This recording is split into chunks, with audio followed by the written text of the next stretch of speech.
Zoom dengan Pak Bill di Columbus, Ohio. Persis perbedaan 12 jam, dia jam 4 subuh.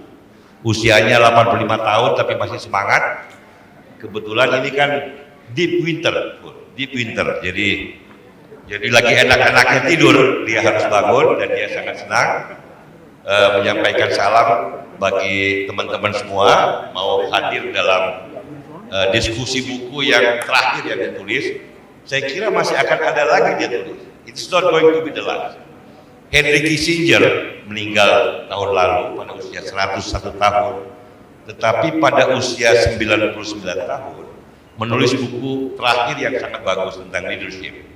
Dan sebelum itu menulis tentang artificial intelligence, the age of AI. Jadi saya kira Pak Bill baru 85 tahun, kalau pakai ukuran Kissinger dia masih bisa nulis 2 buku lagi. Pak Martin itu inspiring story. Baik, terima kasih atas kehadirannya. Saya kira tokoh-tokoh muda dan tokoh-tokoh senior. Di sini kita masih menunggu Ibu Dewi Fortuna Anwar dan Mas Gun. Tapi saya kira Mas Gun sudah dekat, cuma kena macet sedikit. Mbak Dewi bagaimana dong? Akan kami, jadi lebih bagus kita mulai dulu. Buku ini buku yang walaupun tipis, kadang-kadang jangan lihat dari tebal apa tipisnya. Salah satu buku ilmu politik yang paling abadi dan paling bagus dibaca setelah 15 tahun itu agak sedikit lebih pendek dari ini, Il Principe dari Machiavelli, sang penguasa. Jadi saya nggak bilang bahwa Pak Bill nulis tentang seorang Machiavellian, bukan, justru sebaliknya. Pak Bill nulis seorang yang dia tokohkan dalam pengertian bahwa dia terkagum-kagum pada saat Pak Habibie belum menjadi presiden, masih di bawah Pak Harto. Dia termasuk saya kira salah satu pengkritik Pak Habibie, karena kan dia pro Pak Wijoyo. Ya sama dengan kita semua. Ya old story. Justru Pak Habibie menarik adalah bahwa karena dari seorang yang menjadi sumber kritik dari orang seperti Pak Bill dan kita-kita, dia kemudian menjadi pahlawan. Jadi dalam soal Pak Habibie sebagai aktivis tentu saja kita kritik kan. Kalau saya dan Pak Bill punya alasan yang berbeda mengkritik. Kalau dia kan karena Pak Wijoyo segala macam. Kalau saya kok Pak Habibie mau bikin pesawat terbang. Sementara dekade 80 dan 90-an kan era elektronika, era komputer. Kalau di Taiwan Morris Chang yang bikin TSMC yang sekarang sudah memproduksi 95% advanced microchips di seluruh dunia. Dia berhasil sampai sekarang. Taiwan teknologi tinggi. Kenapa Pak Habibie kok pilih kapal terbang ya? Ini kapal terbang bisa supply chain-nya segala macam. Hasilnya apa? Kira-kira kayak gitu. Tetapi pada saat ini presiden Pak Habibie mengagumkan. Nah ini saya, bukan cuma saya, banyak orang termasuk saya full dan terutama Pak Bill Liddell, profesor saya, sangat mengagumi Pak Habibie, dan di masa tuanya setelah pensiun tidak tahan dan tidak merasa puas dengan hidupnya kalau dia nggak menulis tentang Pak Habibie. Ini dahsyat. Nah memang pendekatan Pak Bill selalu melihat personal aktor, agency in history, bagaimana bukan struktur, bukan kultur, bukan lembaga, tapi bagaimana seorang presiden atau pemimpin mencari jalan untuk membangun negerinya. Nah, inilah kira-kira buku ini bisa dibaca sendiri. Bersama kita ada Pak Markus dari ANU, profesor penerus Pak Bill dalam bentuk yang lebih muda. Kita bersyukur tradisi panjang kaum Indonesianis kan diteruskan antara lain oleh Markus dan teman-teman. Kalau dulu pusatnya di Cornell, Bang Saur, namanya Studi Indonesia, sekarang pindah ke ANU, tempatnya Pak Markus, tempatnya Pak Halil, gurunya Pak Dede. Kalau Australia yang saya kenal, Herbert Field. Tetapi Monash, kalau ini geng ANU. Dan sekarang kita bersyukur bahwa ANU menjadi pusat studi Indonesia yang terbaik seluruh dunia, saya kira. Terutama ekonomi. Terutama nggak ada jurnal ekonomi di dunia yang sebaik untuk Indonesia, sebaik Bulletin of Indonesian Economic Study. You just publish that, right? Okay, that's good. Jadi Pak Markus hari ini akan membuka komentar terhadap Pak Bil, bukunya selama 10 menit disusul oleh Pak Saiful, nanti ada Mas Gun dan Dewi, nanti Pak Bil akan memberikan respon di ujung sebelum kita buka sesi diskusi. Begitu Pak Markus ya, so I'll give the mic to you for 10 minutes. If it is less or more, we'll negotiate. Please Pak Markus. Nah, itulah kenapa di universitas saya selalu menolak membuat seminar dalam bentuk hybrid. Karena selalu terjadi begini. Selalu, even di Australia ya, yeah. Di Australia. Jadi pimpinan universitas selalu bilang kita sudah punya teknologi canggih, nggak masalah, bla bla bla bla bla. Tapi selalu, jadi jelas Pak Bil, Anda harus datang lagi ke Indonesia supaya kita bisa menikmati Pak Bil secara live dan bukan tentang mengenai dan melalui teknologi yang ternyata tidak berjalan. Oke, jadi terima kasih sudah mengundang saya. Saya sangat senang bisa bicara pada kesempatan sore ini. Pertama-tama tentunya saya ingin mengucapkan selamat ke Pak Bil, sudah berhasil menerbitkan buku ini. Tadi sudah disebutkan bahwa Pak Bil walaupun sekarang sudah masuk umur 80-an, masih ada masih ada mungkin 25 tahun untuk efektif dan produktif sebagai penulis seperti Henry Kissinger tadi disebutkan. Saya dengan Pak Bil itu punya hubungan yang menarik, jadi sudah mungkin 25 tahun. Kami kalau berdiskusi itu sangat terbuka, sangat agresif kadang-kadang melalui email. Jadi sekarang sudah mungkin 25 tahun ada historinya email saya sama Pak Bil membicarakan berbagai persoalan yang lagi panas dalam politik di Indonesia. Dan yang bagus dengan Pak Bil adalah bahwa dia suka berdebat, dan berdebat itu berarti ya kadang-kadang kita mengakui bahwa orang yang kita ajak berdebat itu mungkin bisa benar. Jadi Pak Bil itu bukan bilang, oh saya kan sudah 50 tahun meneliti Indonesia, saya lebih tahu lebih dari kamu atau apalah. Dia kadang-kadang bilang, oke, saya sekarang percaya kepada argumen kamu. Dan buktinya ada juga dalam buku ini. Jadi misalnya Pak Bil mengatakan dalam soal Jokowi bahwa akhirnya dia diyakinkan oleh beberapa tulisan yang berasal dari ANU. Dalam kasus ini mahasiswa saya Tom Power yang menulis tentang otoritarisme Pak Jokowi. Dan Pak Bil dalam buku ini mengatakan itulah yang meyakinkan saya bahwa memang Jokowi mengarah ke otoritarisme. Jadi buku ini berfokus kepada kepresidenan Pak Habibie dan tempatnya Pak Habibie di sejarah politik di Indonesia. Dan Pak Bil berfokus dalam diskusi itu kepada 3 hal yang menurut Pak Bil menjadi pencapaian historis yang paling menonjol dalam kepresidenan Pak Habibie, yaitu yang pertama reformasi politik, yang kedua proses desentralisasi, dan yang ketiga persoalan tim-tim. Dan saya sangat setuju dengan penilaian itu. Kalau kita melihat kepresidenan Pak Habibie, memang 3 hal itu yang menonjol. Pak Bil dalam buku ini membongkar 3 hal tersebut dan dengan sangat tajam melakukan analisis terhadap 3 arena politik ini. Saya cuma ingin menambah mungkin beberapa hal, dan saya juga disebutkan beberapa kali dalam buku ini, kadang-kadang secara positif, kadang-kadang secara negatif, seperti biasa pembicaraan saya dengan Pak Bil. Dan dalam beberapa hal mungkin saya agak berbeda melihat posisi ketiga arena politik ini. Jadi misalnya kita mulai dengan reformasi politik. itu memang dilakukan oleh Pak Habibie dengan sangat cepat dan dengan sangat komprehensif. Jadi begitu Pak Habibie dijadikan presiden dengan mundurnya Pak Soeharto, langsung mulai dengan mengatakan oke, kita nggak akan sampai 5 tahun, kita akan melakukan pemilu tahun depan. Tanpa dipaksa misalnya oleh elit-elit politik yang lain.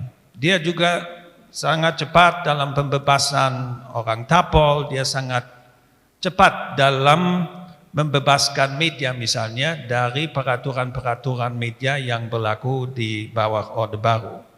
Nah itu tidak bisa dibantah, itu fakta sejarah.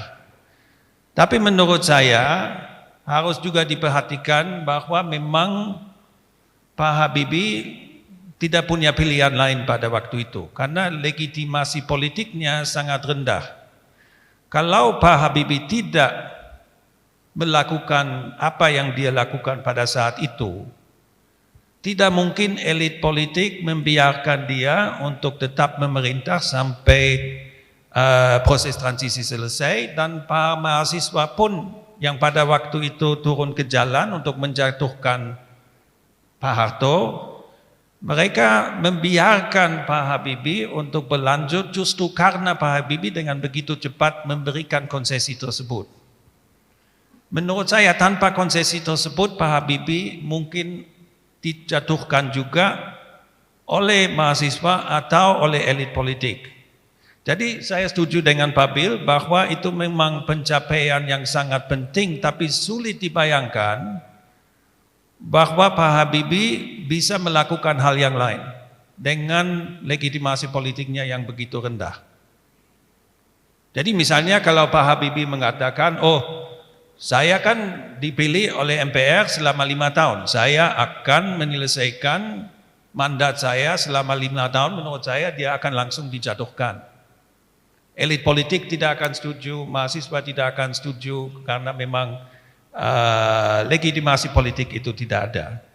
Jadi dalam arena reformasi politik menurut saya kita harus mencatat pencapaian Pak Habibie sangat cepat, sangat komprehensif, sangat penting, tapi ya memang pilihannya Pak Habibie cuma itu.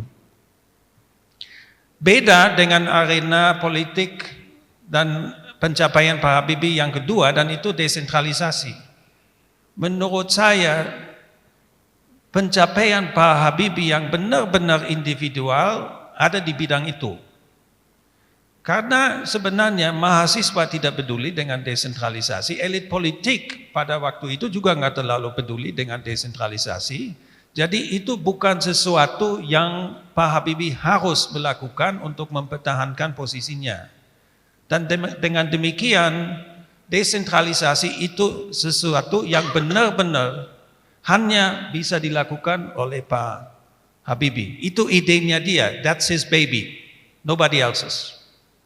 Dan kita juga sadar bahwa kalau misalnya seorang presiden yang menggantikan Pak Harto itu seorang Jawa, ya nggak mungkin proses desentralisasi seperti ini dilaksanakan. Jadi dari semua pencapaian Pak Habibie, menurut saya desentralisasi memang yang paling menonjol karena itu khas Pak Habibie. Dan tanpa itu hari ini Indonesia tidak punya desentralisasi.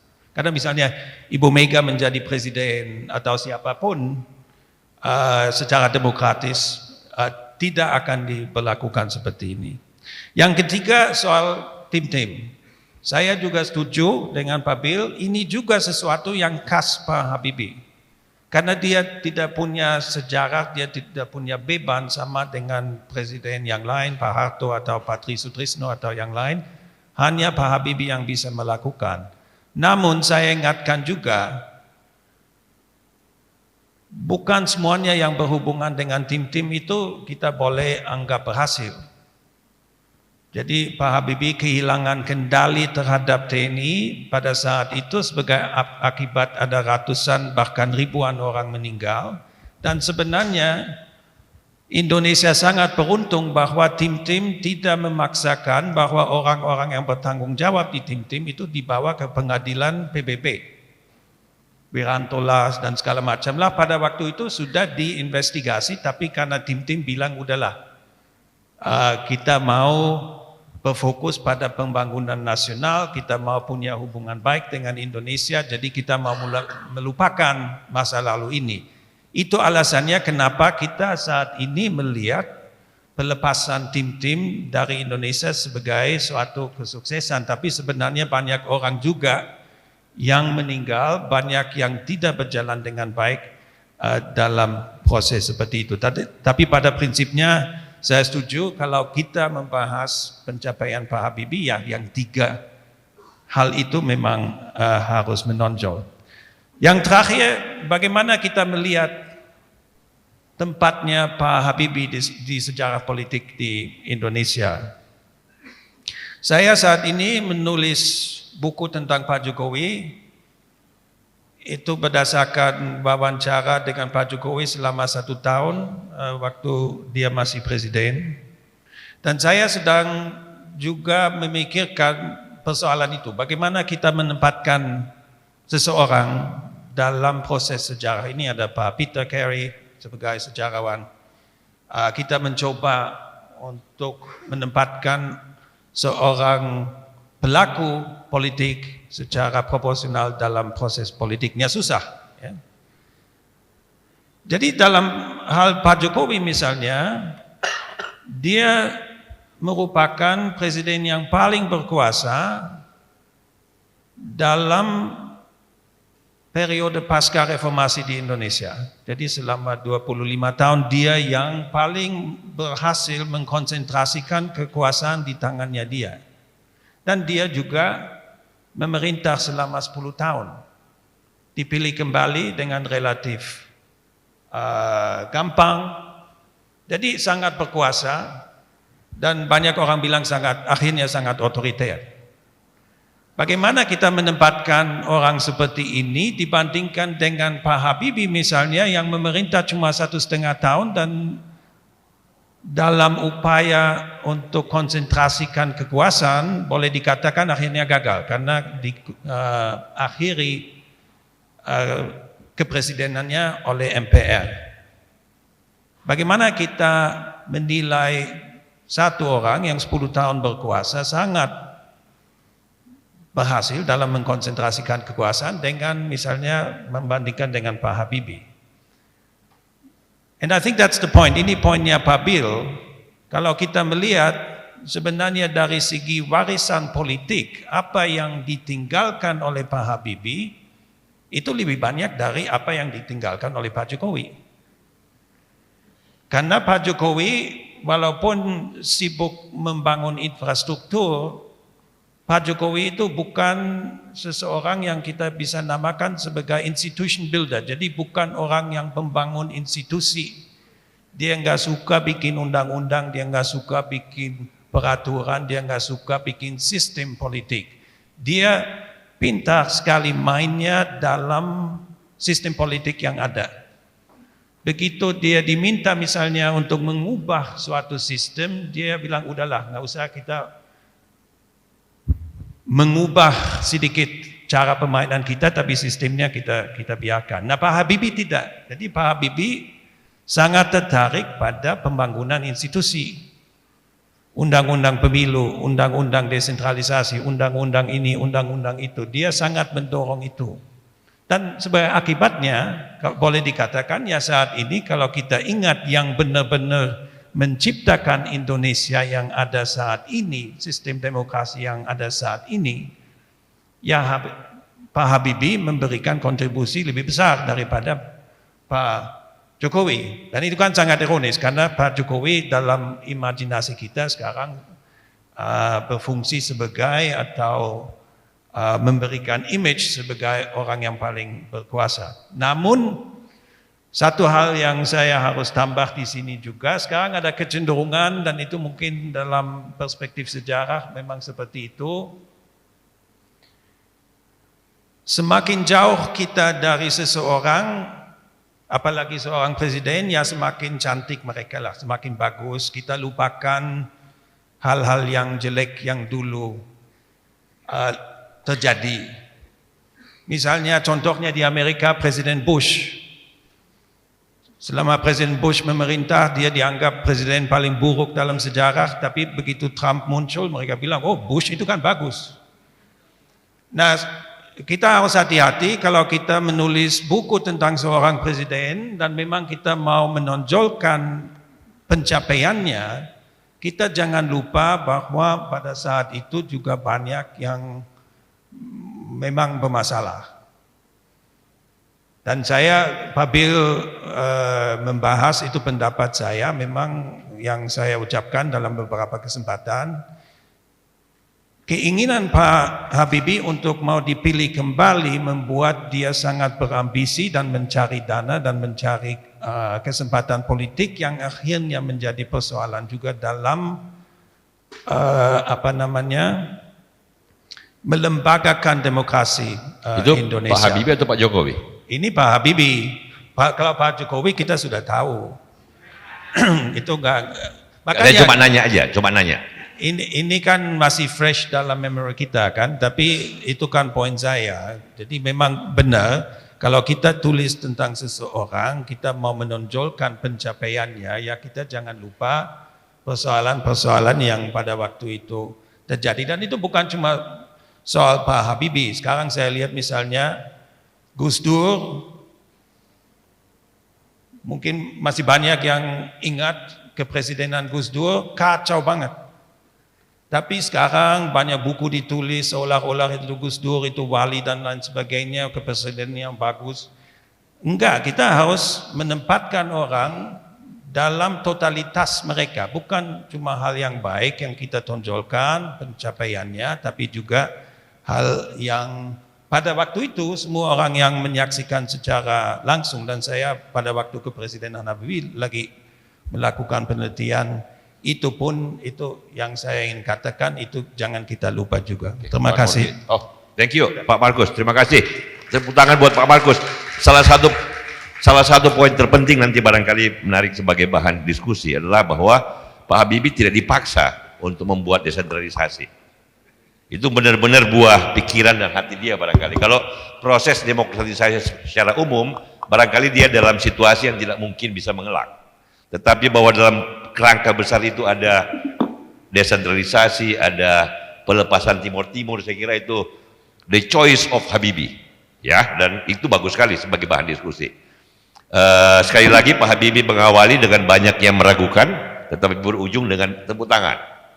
Nah, tadi ada yang disinggung oleh Pak Markus, berawal dengan dukungan begitu besar, tetapi pada ujungnya orang seperti kita-kita jadi agak ragu. Oke, baik. Mas Gun menulis secara serius tentang buku, respon terhadap buku ini. Silahkan bagaimana mau presentasinya. Oke, silahkan Mas Gun. Terima kasih Jali dan teman-teman. Dan terima kasih para hadirin. Saya sebetulnya membuat makalah yang terlalu serius, sehingga akan saya bacakan di sini. Tidak pada tempatnya.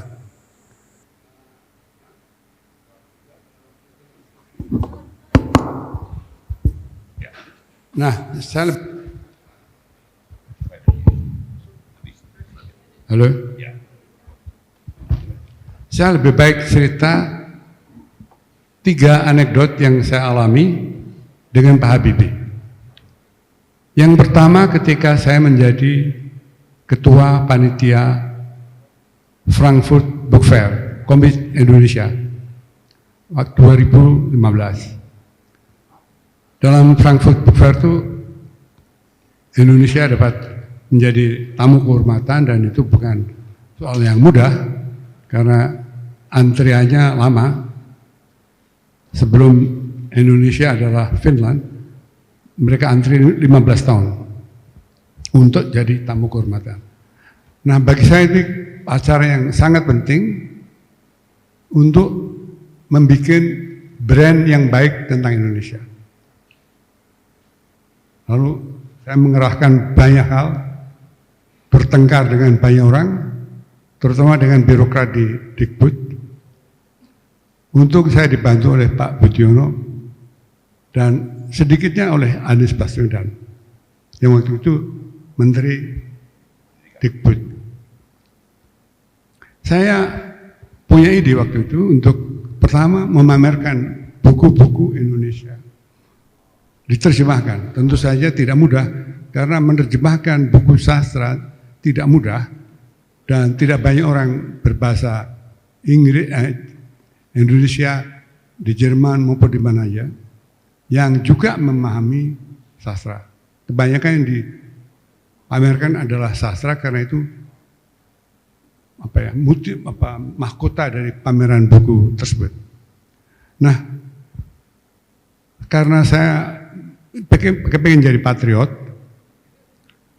saya punya ide mengundang 2 mantan presiden yang menulis buku bersama-sama dalam satu forum. Kalau di negeri lain, yang terutama yang disebut negeri berkembang kempis, bekas presiden satu sama lain tidak duduk bersama tapi saling memenjarakan. Karena itu saya mengundang Pak Habibie dan Pak SBY. Kenapa mereka? Karena mereka menulis buku. Waktu itu Pak Jokowi tanya pada saya, kenapa nggak Bu Mega diundang? Kan dia nggak nulis buku. Mungkin buku resep tapi saya tahu. Saya nggak menghina buku resep. Lalu saya layangkan undangan ke Pak SBY dan Pak Jokowi. Pak SBY sebelum pagi-pagi sekali sudah ketemu kami dan mengatakan akan datang. Tapi ternyata jawaban dari stafnya adalah mohon disediakan tiket untuk istri dan untuk 2 pengawal. Saya agak terhenyak karena duit Frankfurt Book Fair untuk jadi membiayai Frankfurt Fair itu tidak banyak. Untuk mengirim pengarang aja hampir nggak ada. Sekarang harus membiayai seorang bekas presiden dan pengawalnya dan istrinya. Tapi saya kan harus jadi patriot, jadi saya datang ke Seknek ya. Pokoknya saya minta dibantu dana karena tidak ada dalam budget. Seknek mengatakan, ya kami bisa bantu tapi tidak untuk pengawal. Bahkan untuk istri pun sebetulnya problematik. Oke lah, jadi saya mikir, wah celaka ini. Ide itu hampir saya batalkan, kemudian ketika harinya tiba, yang datang Pak Habibie sendirian, tidak minta ini, tidak minta itu, sendirian dan hanya dikawal seorang security Jerman, seorang perempuan cantik, tapi bukan karena itu. Berwibawa dan tanpa banyak upacara, ya Pak Habibie duduk di forum itu dan berdiskusi, kasih ceramah sendiri. Karena bahasa Jermannya lebih bagus dari bahasa Jerman saya, yang dengar banyak. Nah, lalu saya bersyukur sekali. Tapi di situ kelihatan satu hal, Pak Habibie hubungannya dengan kedudukan dan kekuasaan berbeda. Barangkali karena dia orang sipil. Kalau tentara seperti Pak SBY kan ada protokol, bahkan ajudan. Tentara itu di pangkat letnan pun sudah punya ajudan. Jadi gagallah proyek patriotisme saya untuk memperkenalkan ke dunia bahwa Presiden Indonesia menulis buku yang diterjemahkan. Pak Habibie diterjemahkan dalam bahasa Jerman juga Pak SBY.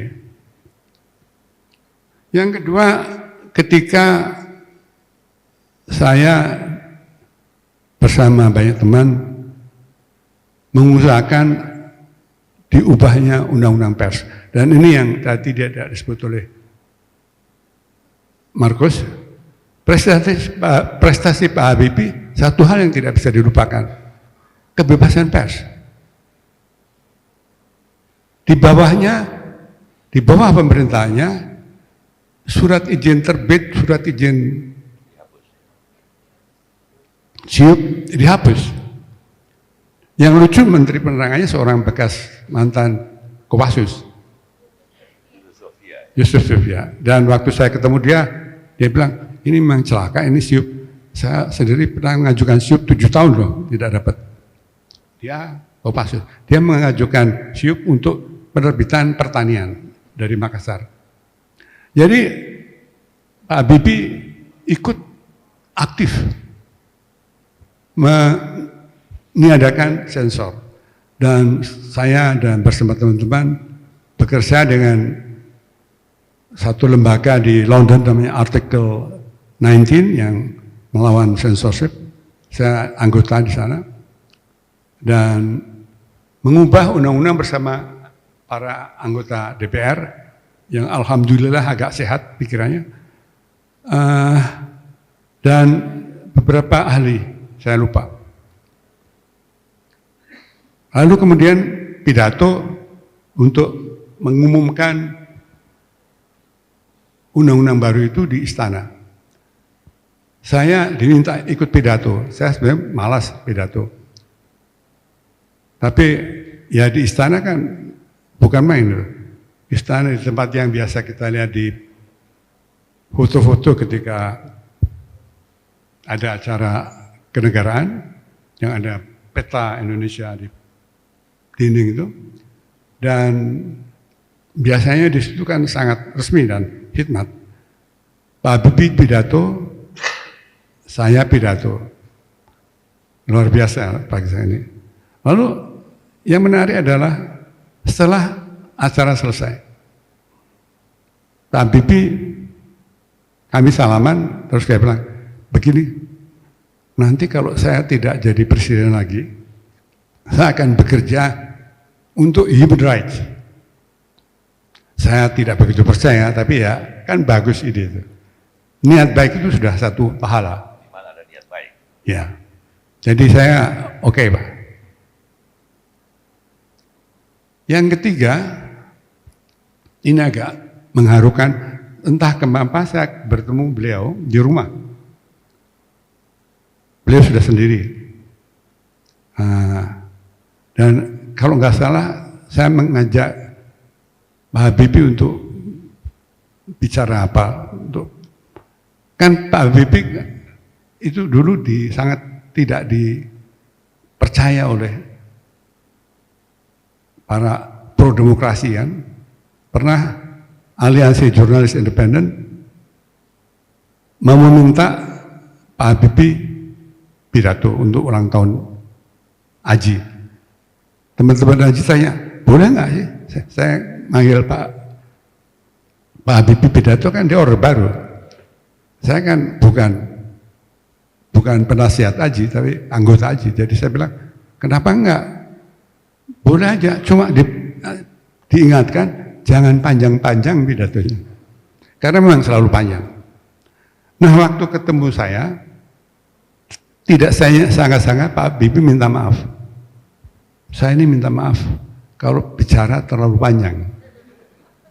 Bukan karena undangan itu, sudah jauh itu acara. Karena saya ini kesepian. Terharu saya bahwa orang ini kesepian. Jadi dengan kata lain, ada suatu sikap memandang kekuasaan yang khas pada dia waktu itu. Dan saya kira ini bukan sesuatu yang istimewa, tapi suatu tren yang terjadi di mana-mana pada demokratisasi. Kekuasaan itu, kata seorang pemikir politik Perancis, Claude Lefort, letak kekuasaan itu di tempat yang kosong, itu kosong. Jadi siapa aja bisa ngisi. Tidak ada orang yang ditakdirkan punya hak eigendom dalam kekuasaan. Nah, tapi di situ juga kita akan melihat bahwa apa yang disebut marka atau rambu-rambu kepastian hilang. Luruh. Karena kalau dalam monarki kan jelas kata Lefort, meskipun sebenarnya tidak benar.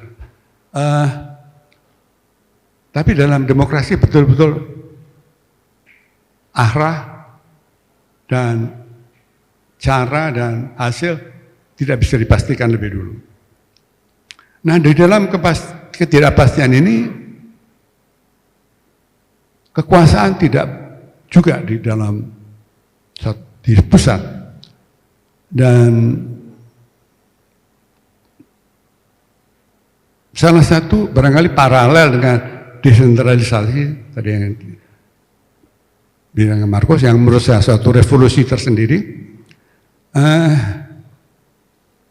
Masalah tidak terpusatnya kekuasaan itu menjadi sangat krusial. Kekuasaan menjadi tidak lagi bagian dari dua kekuatan atau yang terbatas, tapi menyebar. Ini bukan hanya Foucault, tapi saya kira memang demikian. Dan di dalam hal itu maka akan terjadilah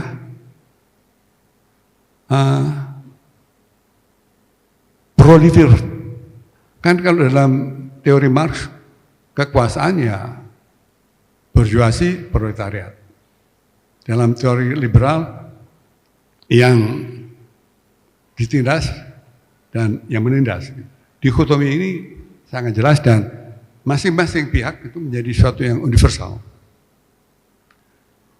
Di dalam pengertian baru sekarang, yang terjadi adalah proliferasi dari, saya mengutip seorang penulis dari Argentina, proliferation of particularism. Jadi kekuatan-kekuatan yang bermacam-macam, idenya, kepentingannya dan nasibnya bersaing di dalam satu platform, dan itu merepotkan. Tapi dengan demikian juga kekuasaan menjadi kecil, dan pada saat itulah masalah etis, moral kekuasaan timbul. Sering orang mentertawakan saya karena saya berbicara moralitas dalam politik. Tapi itu bukan sesuatu yang luhur atau ajaib. Ketika orang kekuasaan terbatas, dia harus menguniversalkan cita-citanya untuk membangun kekuasaan. Dan untuk itu diperlukan sikap yang bisa disebut etis, yang oleh Machiavelli sendiri dikatakan tidak hanya ditakuti tapi dicintai. Kita lupa bahwa Machiavelli sebenarnya tidak pernah, ketika berbicara tentang il principe, itu sebenarnya yang dipikirkan juga banyak elemen, banyak subjek, tidak hanya satu orang, satu penguasa. Dan disitulah masalah etik menjadi penting, karena politik dan etik tidak begitu terpisah seperti yang biasanya dipercaya. Loh, Dewi, silakan. Karena salah satu kepentingan politik atau keharusan politik membangun aliansi dan sebagainya memerlukan kepercayaan, dan itu mengandung unsur etis. Ketika kita lagi tidak percaya pada seorang, ya susah untuk membangun aliansi. Dengan kata lain, hubungan antara etis dan politis tidaklah sejauh seperti yang atau bahkan bertentangan seperti yang diduga. Dan Habibie sebetulnya melakukan itu. Saya ingat ketika dia tidak lagi dipilih dan upacara mencopot dia di DPR berlangsung. Habibie datang dan dengan bagus mempersilahkan Mega atau Gus Dur yang menggantikan dia. Gus Dur. Mensilahkan Gus Dur yang buta ke kursi. Bagi saya itu apa yang juga ditinggalkan oleh Habibie, suatu peradaban politik yang lebih baik. Yang sekarang sudah tidak ada lagi dan mungkin tidak akan kembali lagi. Terima kasih. Terima kasih Mas Gun. Terima kasih. Ini pada saat Mas Gun cerita tadi tentang Pak Habibie, saya dan beberapa buku saya teringat justru dengan yang tadi saya sebut dengan buku Kissinger yang terakhir yang terbit pada saat dia tahun 99 tahun tentang leadership, study of leadership in the 20th century. Ada satu yang persis apa yang Mas Gun katakan tentang Pak Habibie, tapi gaya dia, gaya Amerika. Dia bilang kekuasaan setelah studi Margaret Thatcher, De Gaulle, Konrad Adenauer, Lee Kuan Yew, dia bilang salah satu yang membuat seorang pemimpin efektif adalah jika dia kekuasaan dilakukan dengan kesadaran akan batas. Jadi ada batas yang diterima tanpa diucapkan yang membuat justru kekuasaan menjadi efektif. Nah ini kira-kira dalam bahasa lain apa yang dikatakan oleh Mas Gun tentang Pak Habibie. Selamat datang Ibu Dewi. Nanti mungkin setelah Pak Saiful, Pak Bil nanti akan memberikan respons terakhir. Kecuali Pak Saiful mau Bu Dewi. Apalagi Bu Dewi ini kan kita tahu pernah bagian dari the inner circle, khususnya kebijakan luar negeri. Dan tadi kan Pak Markus sudah menyampaikan bahwa salah satu warisan Pak Habibie tanpa dipaksakan adalah masalah Timur Timur. Nah ini kan pelaku sejarah, the person who sat on the table when the decision was made. Kira-kira, tapi waktunya 10 menit Ibu Dewi.